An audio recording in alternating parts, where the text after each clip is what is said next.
Кудайдын чакырыгы 3-июль.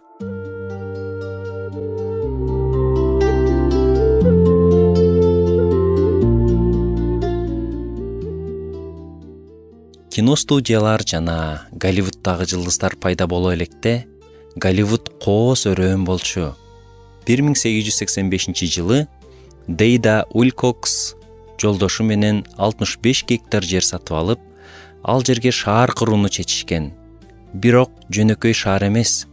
Дейда Голливудду машаякчылардын шаарына айландырууну кыялданган. Ал жак ичкилик ичилбеген жана кылмыш болбой турган жер болмок. Бирок анын кыялы узакка созулган жок. Дейданын каалоосуна карабай, шаарда бара-бара барлар ачыла баштады.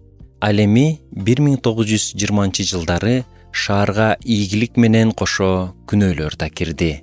Заманбап Голливуд дагы деле өзүнүн кыялына ылайык жашоону кино аркылуу көрсөтүп келет. Мисалы, адам сырдуу бир эшикти ачып эркиндик табат. Баатыр галактиканы сактап калып жатат. Каарман кыялындагы адамын табат. Бала бир жаман адамдардын колунан куткарылат деген сыяктуу. Биз баарыбыз чыныгы жашоодо баары оңой эмес экенин билебиз. Бирок биз дагы деле аягы сонун болуп аяктаган окуяларды кызыгуу менен көрөбүз. Анткени ичибизде оорубаган, адилеттик орногон, кооз жашоого болгон кыял бар. Элчи Павыл римдиктерге жазган катында ушул каалоону сүрөттөйт. Ал мындай дейт: жаратылгандын баардыгы ушул убакка чейин чогуу онтоп, толгоо тарткан сыяктуу азап тартып жатканын билебиз. Ал муну төрөт учурундагы аялдын толгоосуна окшоштурат. Азаптан кийин жаңы жашоо келет. Элчи Жакан Аян китебинин 21 бөлүмүндө мындай дейт: анан ал мени чоң жана бийик тоого алып чыгып, асмандан Кудайдан түшкөн улуу, ыйык Иерусалим шаарын көрсөттү. Ал Кудайдын даңкына толуп турган эле.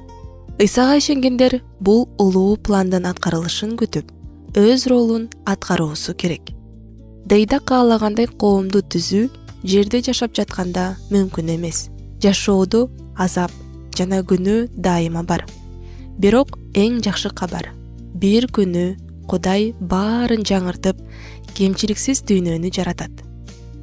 Ал эми азыр биз көрүп жүргөн, аягы сонун аяктаган кинолор ошол келе жаткан жаңы дүйнөнү эске салат.